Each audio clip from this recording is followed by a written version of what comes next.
Let's get our caller Ed on the line here. Hey, Ed, welcome to the Morgan Streetman Show. Hey, thank you. Good morning. Good morning. Good How morning. are you? I'm well, thanks. On this I'm fine. over in Tampa, but I had a question about why you think the impeachment hearings were secret for a while, and now apparently they're going public.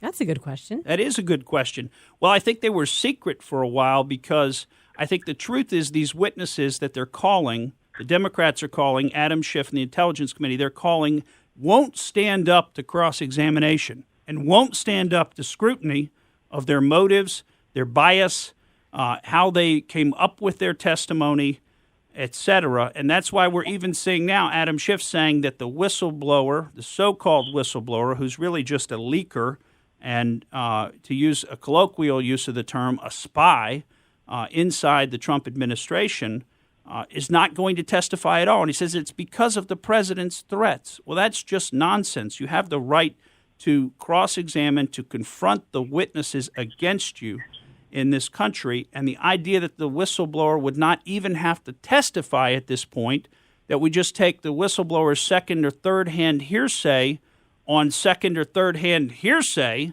from Adam Schiff, I mean, that's just absolutely insane, and it's completely turned the idea of our justice system on its head. So why did they have it secret for a while? I think it's because the witnesses cannot stand up to scrutiny and cannot stand up to cross-examination, and they did not want those witnesses to be cross-examined. Now, it's very interesting that they're finally having to go public with it, and that starts, my understanding is, if everything goes as planned, that starts this Wednesday. But I don't think this impeachment process has a hope of succeeding in the minds of the American people. Because once they start hearing some of the details, and of course, you know, you look at the list of witnesses, which we promised folks we were going to run through, and I'll just run through some of them here. But you look at the list of witnesses that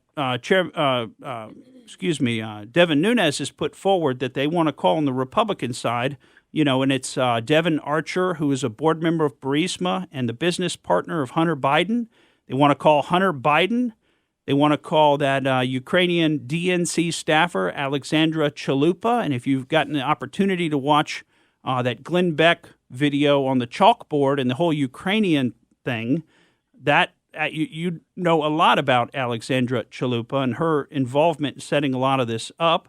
They want to call David Hale, Nellie Orr, there's a name we haven't heard in a while, Ambassador Volker, and perhaps most importantly, they want to call the alleged whistleblower as a witness. And, of course, we know from many different sources now, including Fox News, including Devin Nunes, the ranking member, that the whistleblower is alleged to be Eric Ciaramella, who was actually sat as on the National Security Council as an advisor. He's a very young guy. He's in his early 30s and is a CIA guy. But he actually sat on that, and then he was removed from the National Security Council for leaking.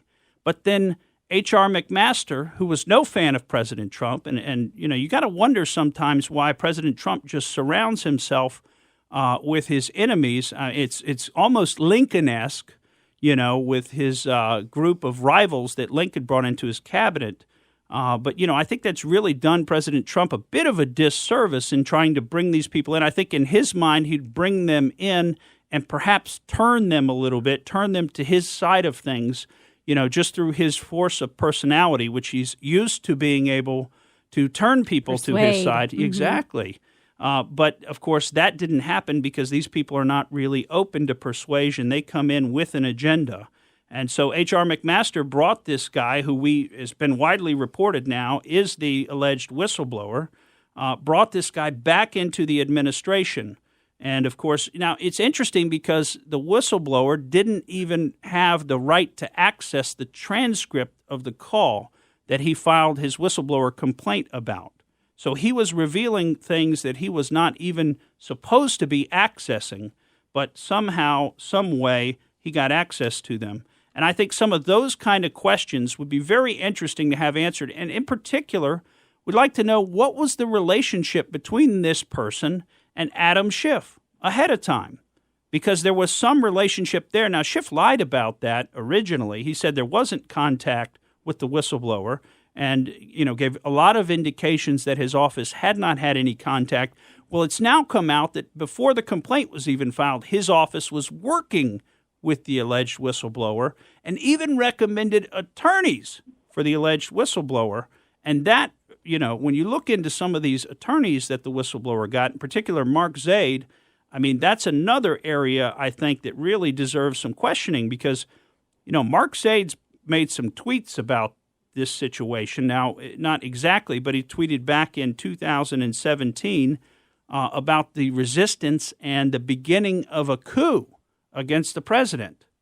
I mean, to me, that's a bombshell. Mm-hmm. The fact that the attorney for the whistleblower was talking in 2017 about having a coup against the president.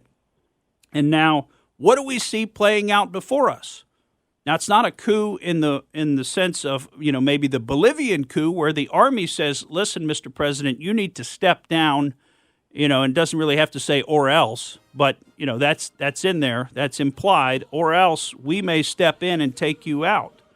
But this is more of a paper coup where, we're going to get the president no matter what. We're going to go with Russia and we're going to go with Bob Mueller.